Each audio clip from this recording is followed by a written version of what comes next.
It's about 1:30 in the morning. Can't see anything. Exactly.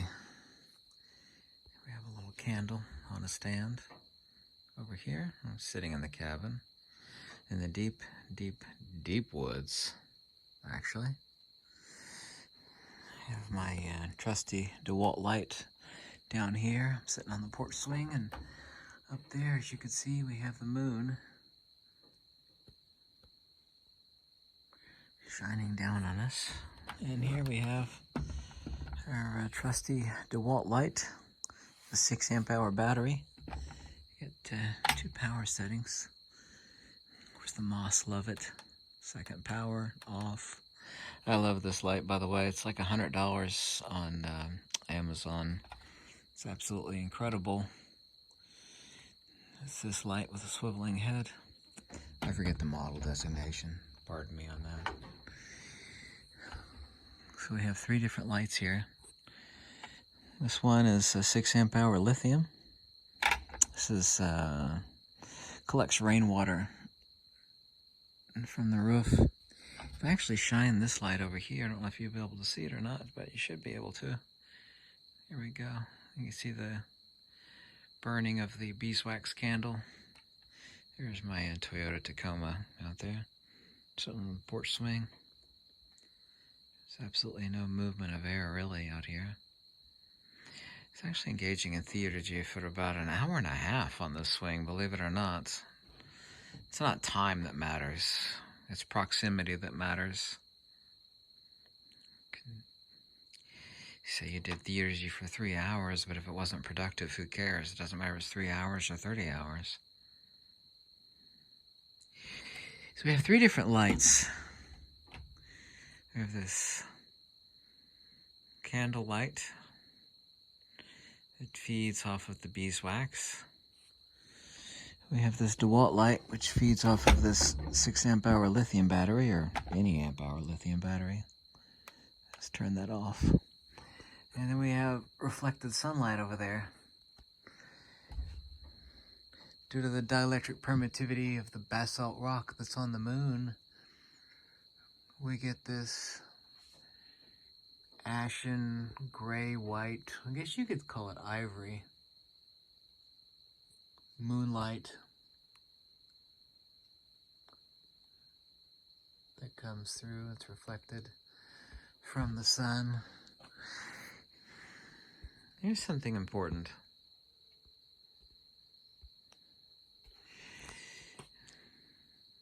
Actually, I got an email from Stephen J. Carruthers. I actually admire him for his righteous attacks on Einstein, who fundamentally reified space and time as having properties. And this is the only time, and this is very important, that Tesla nearly foams at the mouth. They called him a fuzzy-haired crackpot, and on and on and on, for the reification of space and time, which is accurate. Stephen J. Carruthers, however, and I love him to death. I think he's Australian, or is he a Kiwi? I think he might be a Kiwi. He keeps talking about the speed of light. So we have this insignificant candle here, which is feeding off the beeswax, right? Now, a candle doesn't produce that much light, obviously, right? And yet we have, let's go with the nonsense, the speed of light, which is the same from this candle. Now, intensity, of course, is quite low. And here we have, let's turn it on maximum brightness and point it at the sky. There we go. You can actually see, due to the particulates in the air, the beam of light. Of course, nobody sees light, they see illumination. This is not understood by people.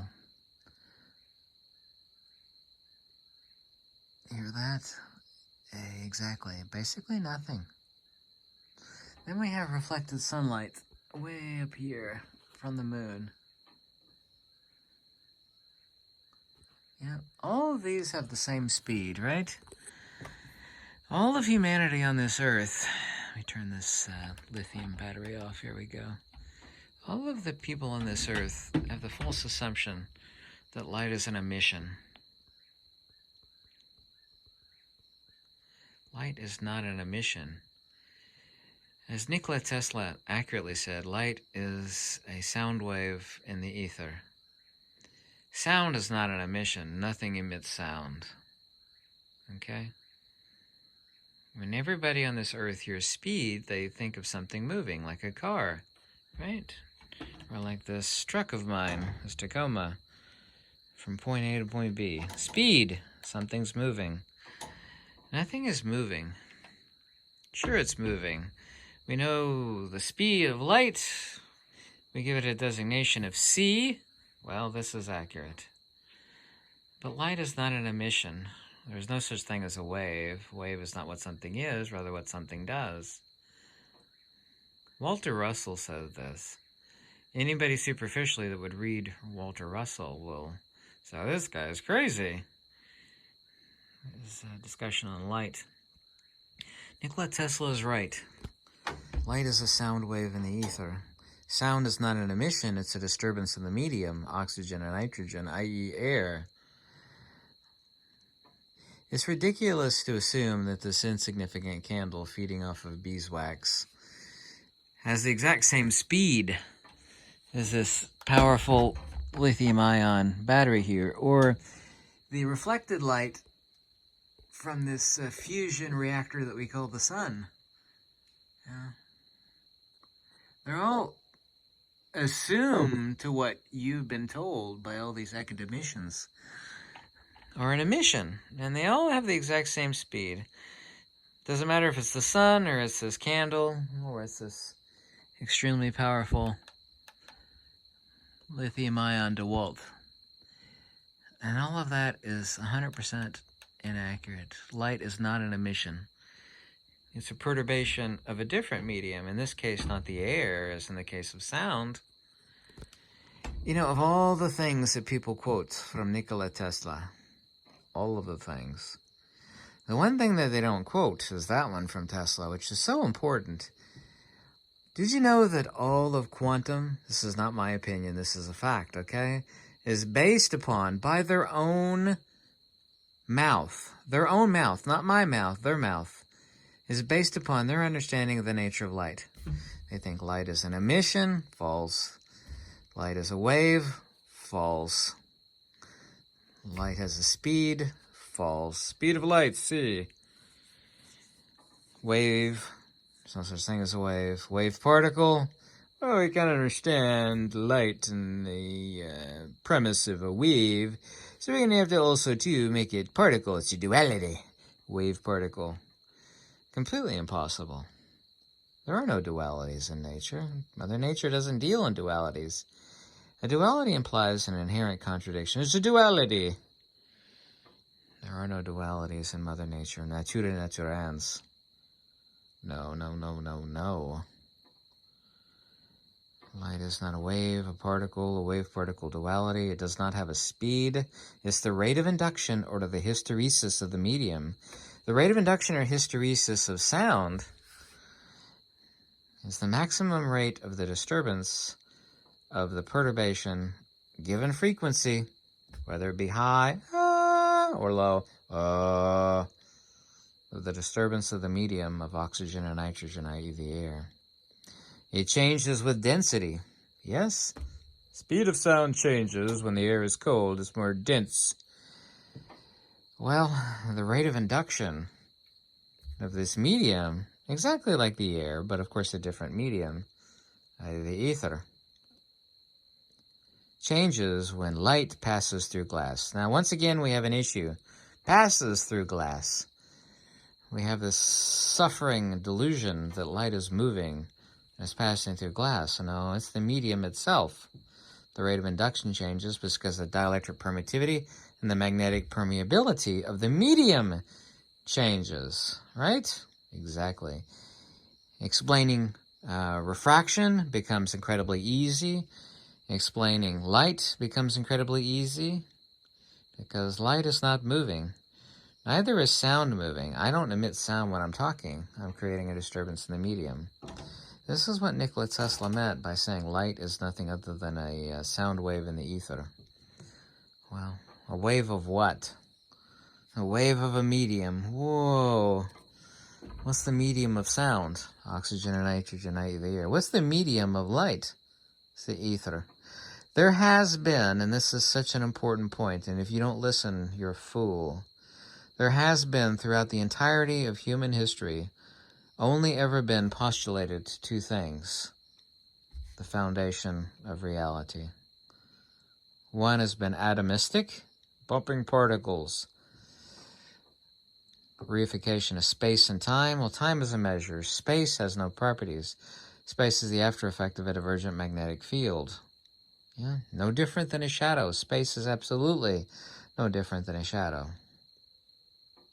It's the negative image of pure potential. What's the negative image of pure potential?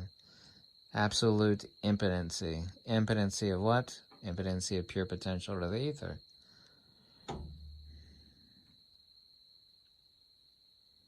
Only two foundations ever built, ever mentioned, ever put forward by humanity throughout the entirety of humanity's history. The ether and bumping particles. Reification of space and time. Well, space has no properties. Quote, unquote, Nikola Tesla. Nikola Tesla is right. Who do you think is the wiser? Nikola Tesla or Einstein? I don't know if you know this or not, but Einstein means one stone, auf Deutsch in German. One stone is a euphemism for a fool. Isn't that interesting? Einstein, one stone, i.e. a fool. Light is not an emission. It is ridiculous to think that the sun and this candle and this lithium-ion battery pack next to me, Mr. Waltz, are emitting something. Well, this one is not very powerful. The sunlight reflected from the moon, incredibly powerful. Fusion reactor, yeah. No, they're all emitting light at the same speed. Absolutely bombastically stupid, ignorant, irrational, delusional, foolish emission. Light is not an emission. Sound is not an emission. Sure it is. It's got a speed. Speed of sound, speed of light. No. No. Listen closely and understand it. It's the rate of induction, or the hysteresis of the medium. It's the maximum rate at which a disturbance can occur in a particular medium. The speed of sound is the hysteresis and the rate of induction of oxygen and nitrogen, i.e. the air. The speed of light is the hysteresis and the rate of induction of the ether itself. Light is not an emission. Speed of light, it's an emission, it's photons. It's a conceptual abstraction of the longitudinal coaxial circuit of light. The rarefaction and compression, it's ridiculous.